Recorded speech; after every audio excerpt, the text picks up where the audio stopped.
Pessoal, o que eu vou mostrar aqui é pesado, extremamente perturbador. Alguns trechos eu vou ter que cuidar as palavras porque podem ferir os padrões do algoritmo da plataforma, mas é importante que vocês vejam isso. Hoje eu vou trazer casos reais de crimes hediondos cometidos em nome da fé cristã.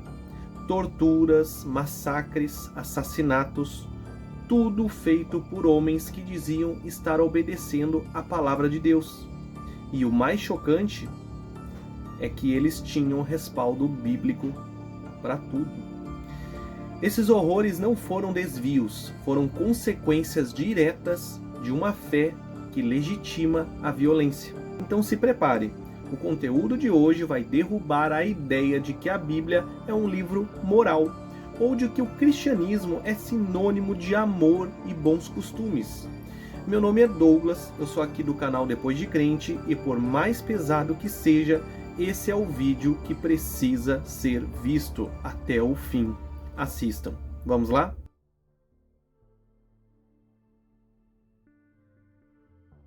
Entre os séculos 6 e 8, o grito ecoava: Deus vult, ou Deus quer. E com esse grito, milhões marcharam para o Oriente Médio, não por amor, mas por conquista. As cruzadas foram guerras santas, onde cristãos matavam em nome de Cristo. Jerusalém foi tomada à força. Homens, mulheres e crianças foram mortos sem piedade. Os relatos da época dizem que o sangue corria até o joelho dos cavalos. O Papa prometia perdão dos pecados a quem matasse infiéis. Mas me diga, que fé é essa que promete o paraíso em troca de sangue? Chamavam de Guerra Santa, mas foi só mais um capítulo de ambição e genocídio. Um lembrete cruel de que o amor cristão tem um histórico muito carnal.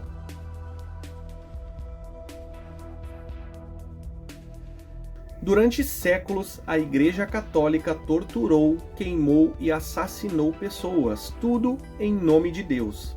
A chamada Santa Inquisição foi um tribunal religioso criado para caçar hereges, ou seja, qualquer um que pensasse diferente. Mulheres foram queimadas vivas, como bruxas, judeus, cientistas, filósofos e até padres foram torturados até confessar pecados que nunca cometeram.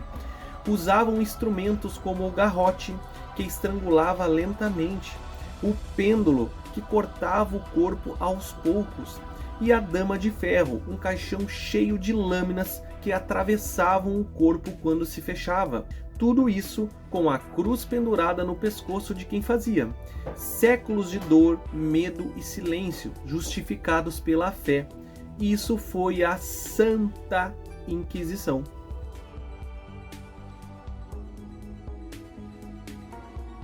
O sul da França abrigava um povo cristão diferente, os cátaros.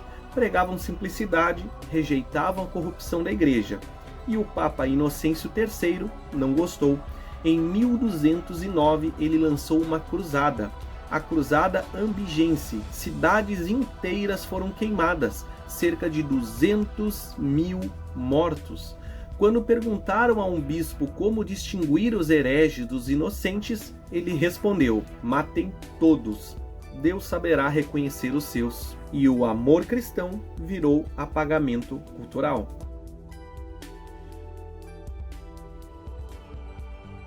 Tem também o episódio do caça às bruxas, né? Chamavam de bruxas, mas eram mulheres comuns, curandeiras, parteiras, viúvas, mulheres livres demais para o gosto da igreja. Entre os séculos XV e XVII, mais de 60.000 pessoas foram executadas na Europa, a maioria mulheres, torturada até confessar que voavam, falavam com o diabo ou amaldiçoavam plantações. O manual Malleus Maleficarum, escrito por monges católicos em 1486, ensinava como identificar, torturar e matar bruxas.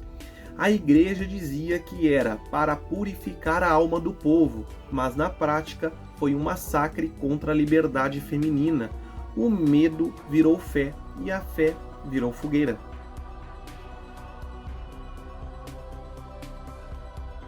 E sobre as conquistas das Américas? Quando os navios espanhóis e portugueses chegaram às Américas, vinham com a cruz na proa e o inferno a bordo. Em nome de Deus, milhões de indígenas foram escravizados, mortos, forçados à conversão. Missionários batizavam crianças enquanto soldados queimavam as aldeias. Quem recusava a fé cristã era torturado, pendurado, esquartejado. A igreja chamou isso de evangelização, mas foi o maior genocídio cultural da história. Povos apagados, línguas destruídas, deuses silenciados e o Cristo europeu fincado sobre o sangue dos nativos.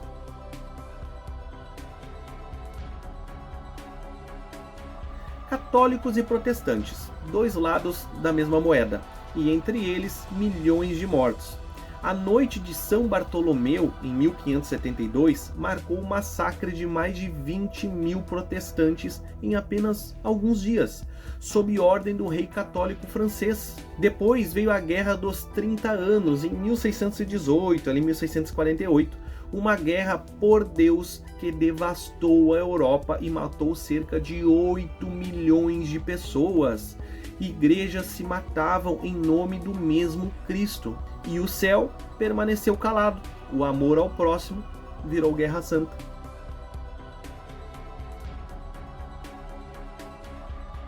Giordano Bruno, queimado vivo em 1600 por dizer que o universo era infinito. João Hus, queimado vivo em 1415 por questionar o poder do Papa. Galileu Galilei, obrigado a negar que a Terra gira em torno do Sol, sob ameaça de morte.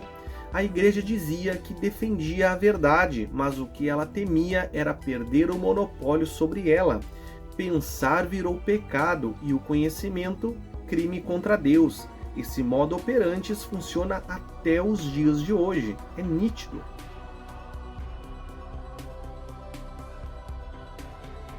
Nas ilhas do Pacífico e na Austrália, missionários cristãos chegaram dizendo que vinham salvar almas, mas o que fizeram foi destruir culturas inteiras. Povos indígenas foram proibidos de falar as suas línguas, praticar seus ritos e criar seus filhos. Crianças eram sequestradas para serem educadas como cristãs. A chamada geração roubada, o céu prometido, custou a terra dos povos.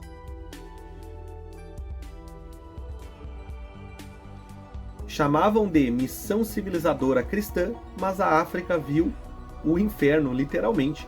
Missionários abriram um caminho para impérios europeus e o evangelho marchou junto com o exército. No Congo belga, sob o reinado de Leopoldo II, 1885 a 1908, cerca de 10 milhões de africanos foram mortos, mutilados, escravizados.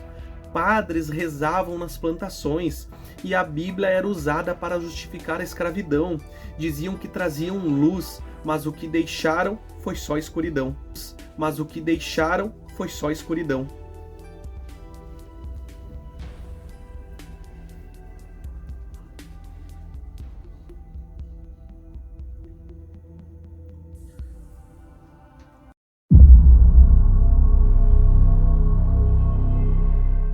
Séculos depois, o mesmo Jesus das Cruzadas ganhou novos soldados. Homens encapuzados com cruzes em chamas marchavam à noite, a cu. Eles se diziam cristãos verdadeiros, juravam proteger a nação branca e os valores de Deus, mas o que faziam eram linchar, queimar e matar pessoas negras, judeus e até católicos. Usavam versículos da Bíblia para justificar o ódio, oravam antes de acender as cruzes e diziam servir a Cristo, mas seguiam a imagem de um Deus que aprova sangue e separação. Isso é Bíblia hebraica. No fundo, a clã é só o eco moderno da mesma intolerância antiga, aquela que começou com a espada e nunca largou o nome de Jesus.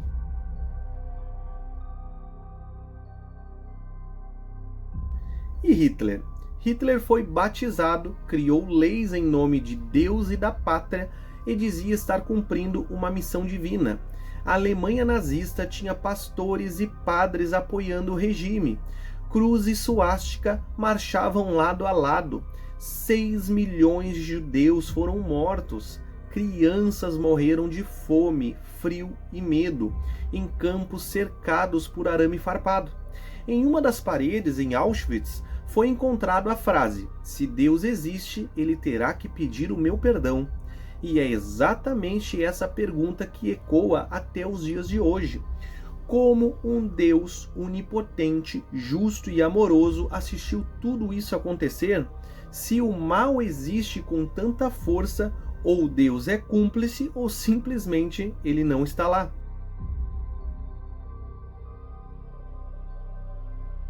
O conflito na Irlanda do Norte, conhecido como The Troubles, deixou mais de 3.500 mortos. Bombas, execuções, vinganças, tudo em nome de crenças diferentes sobre o mesmo Deus. Igrejas abençoavam soldados, fiéis matavam fiéis, e o Cristo pregado na cruz parecia não ter aprendido nada com o próprio sacrifício.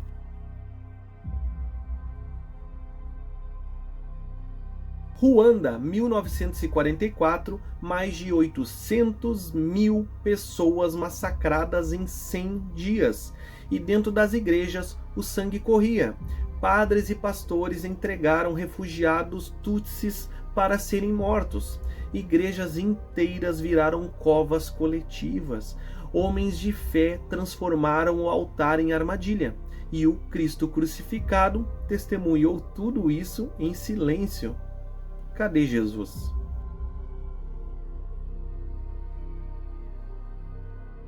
Dentro das igrejas, o local que deveria ser sagrado, milhares de crianças foram abusadas. Padres, bispos, pastores, protegidos pelo silêncio da instituição.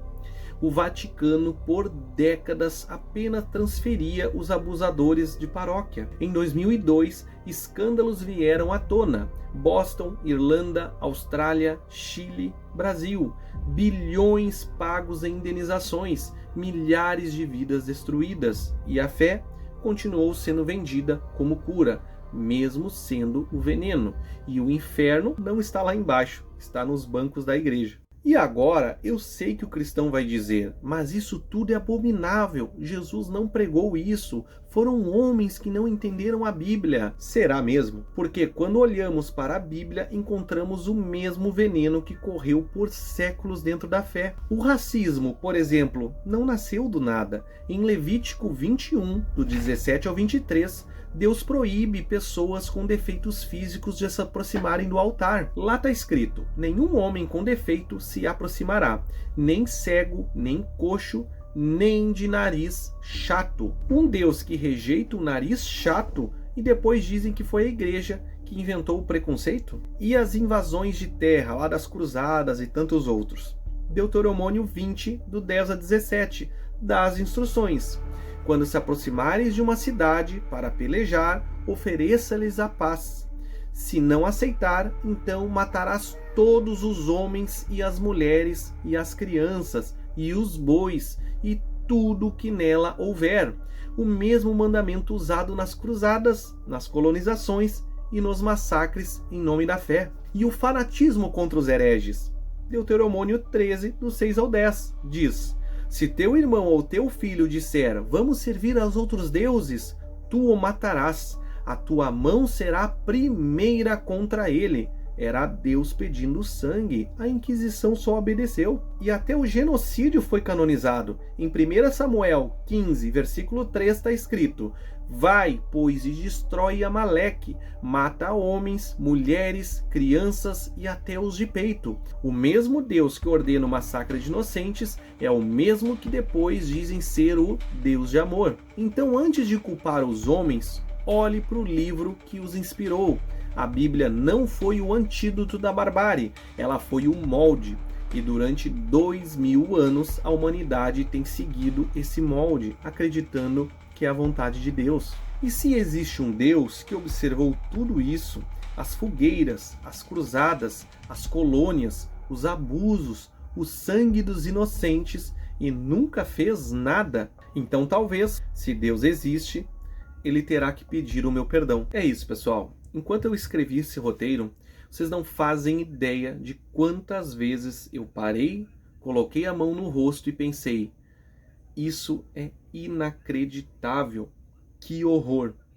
E é mesmo, muitas pessoas como nós, ateus, livres pensadores, foram perseguidos, torturados e mortos por simplesmente dizer: eu não acredito nisso.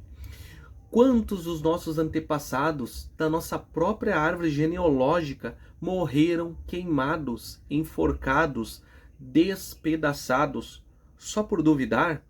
E hoje, graças às leis dos homens, a razão, a sociedade moderna, tudo isso caiu por terra.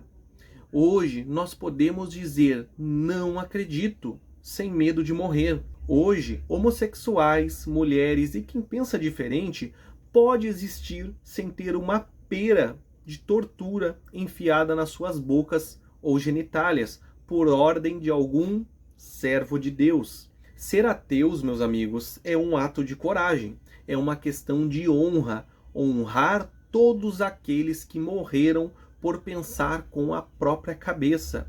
Então, sim, é uma honra sermos ateus, uma honra continuar a luta por liberdade, razão e humanidade. É isso aí, pessoal. Aqui do lado tem mais vídeos do canal. Deixe seu like, siga e compartilhe essa mensagem pelos nossos antepassados, pela liberdade de pensar e pela coragem de dizer: eu não acredito nisso. É isso. Muito obrigado. Até mais. Tchau, tchau.